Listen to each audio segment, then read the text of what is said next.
Jammu Kashmir police ने सुरक्षा के कड़े इंतजाम किए हैं। 3 जुलाई से शुरू होने वाली अमरनाथ यात्रा के लिए पहला जत्था 2 जुलाई को रवाना होगा। जम्मू श्रीनगर राष्ट्रीय राजमार्ग पर हाईटेक कमांड कंट्रोल वाहन तैनात किए गए हैं जो 2 किलोमीटर तक निगरानी कर सकते हैं। ड्रोन के जरिए हवाई निगरानी भी की जा रही है। इसके अलावा नगरोटा समेत सभी अहम जगहों पर सुरक्षा नाके लगाए गए हैं और पुलिस और सुरक्षा बल रात दिन मुस्तैद हैं ताकि श्रद्धालु सुरक्षित रूप से बाबा बर्फानी के दर्शन कर सके। प्रशासन यात्रा को सफल और सुरक्षित बनाने की हर संभव कोशिश कर रहा है। अमरनाथ यात्रा के लिए हाई अलर्ट जारी किया गया है। पूरे जम्मू कश्मीर में हाई अलर्ट है। अमरनाथ यात्रा को सुचारू रूप से चलाया जा सके इसके लिए पूरे इंतजाम किए गए हैं। बाबा बर्फानी के दर्शन के लिए श्रद्धालुओं के पहले जत्थे की रवानगी 3 जुलाई से शुरू हो रही है अमरनाथ यात्रा और उसी दिन पहला जत्था जो है वो रवाना होगा। उससे पहले पूरे मार्ग पर कड़ी सुरक्षा व्यवस्था है।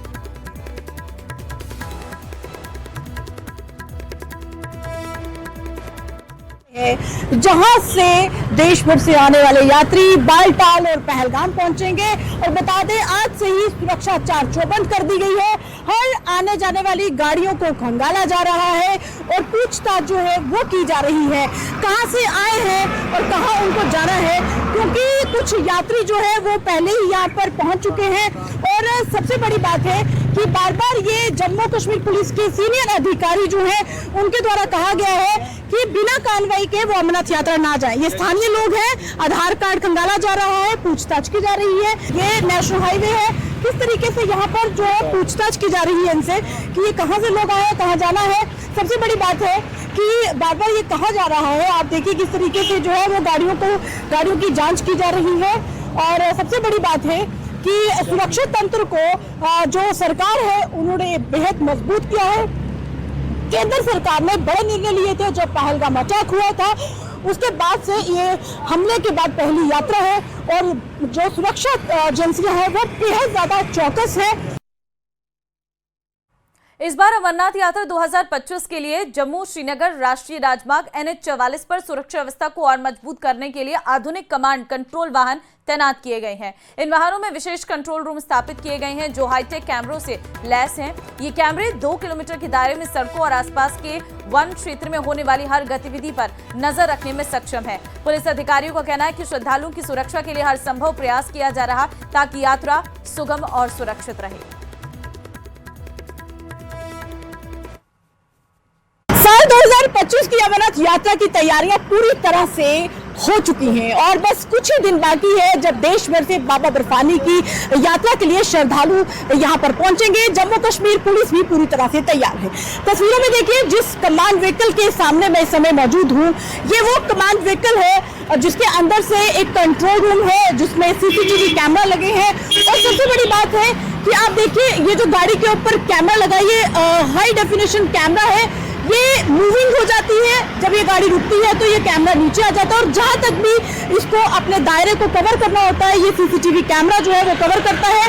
लगभग 2 किलोमीटर की दूरी है इस कैमरे की कि ये हर जगह अपनी पैनी नजर बना सकता है। तो चलिए हम ये आपको दिखाते हैं कि किस तरीके से इन कमांड व्हीकल के अंदर से जो कंट्रोल रूम में स्थापित किया गया है उस गाड़ी के अंदर चलते हैं और क्या क्या खासियत है, आने वाले समय में श्रद्धालुओं को कितनी ज्यादा मदद जो है वो मिल सकती है, क्योंकि सुरक्षा का जो तंत्र है वो अब केंद्र सरकार ने पूरी तरह से मजबूत किया है।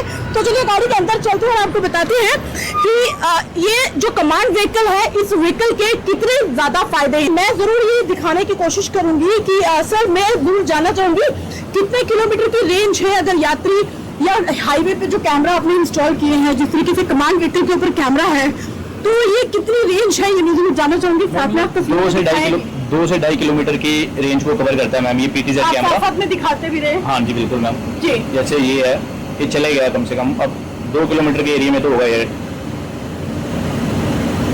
कि हमें आइडिया हो जाता है मैम। क्लियर तो नहीं आ सकता, आ जाता है लेकिन हमें आइडिया हो जाता है कि इतनी दूर क्या एक्टिविटी हो रही है। बिल्कुल जी मैम।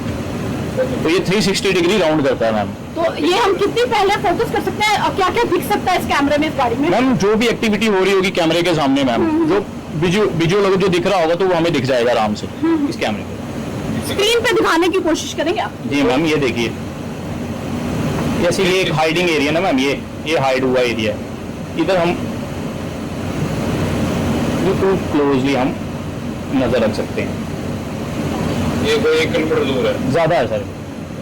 तो ये हम जो कमांड व्हीकल में इस समय मौजूद हैं, यहाँ पर ये सारी सिस्टम जो लगा हुआ है, हम लोगों पर अपनी नजर रख सकते हैं। कितना किलोमीटर की रेंज? मैम ये 2.5 से 3 किलोमीटर, 2 से 2.5 किलोमीटर क्लियरली कर लेता है मैम ये कवर। जिस तरीके से अभी हम नेशनल हाईवे पे हैं, जी मैम। नेशनल हाईवे पे क्या क्या दिखेगा? मैम नेशनल हाईवे पे हमें सारी एक्टिविटी दिख जाएगी, जैसे कि कौन सी गाड़ी तेज जा रही है, कौन शरारती तत्व क्या कर रहे हैं। जयपुर से बड़ी खबर आ रही है। सरकार ने बदली आरसीए की एडहॉक कमेटी। डीडी कुमावत को बनाया कमेटी का संयोजक। जयदीप बिहाणी की जगह बनाया गया है संयोजक। धनंजय सिंह, आशीष तिवारी, मोहित यादव, पिंकेश जैन सदस्य बने हैं। रजिस्ट्रार मंजू राजपाल ने जारी किए हैं आदेश।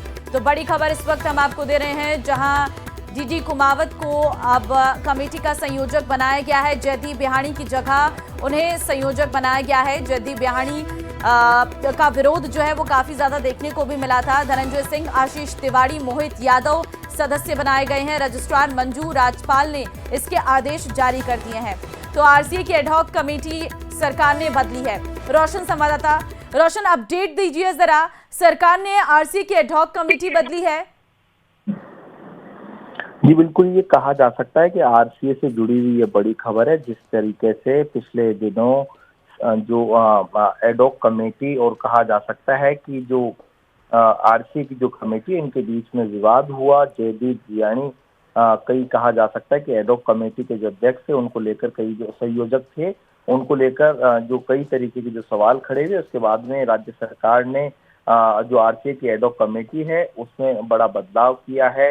इसके अंदर जो डीडी कुमावत है उन्हें कमेटी का संयोजक बनाया गया है। जयदीप बिहाणी को हटाकर वहीं धनंजय सिंह, आशीष तिवारी, मोहित यादव, पिंकेश जैन को सदस्य बनाया गया है। इस संबंध में जो रजिस्ट्रार है मंजू राजपाल ने आदेश हैं वो जारी किए हैं। तो कुल मिलाकर कहा जा सकता है कि इस वक्त की जो है आरसीए से जुड़ी हुई जो बड़ी खबर है। ठीक है, लेकिन रोशन, क्योंकि हमने देखा था जयदीप बिहाणी का काफी विरोध भी देखने को मिला था। जितनी बैठकें होती थी उसमें भी नाराजगी देखने को मिलती थी। क्या यही नाराजगी ही वजह रही है या वजह कोई और भी हो सकती है?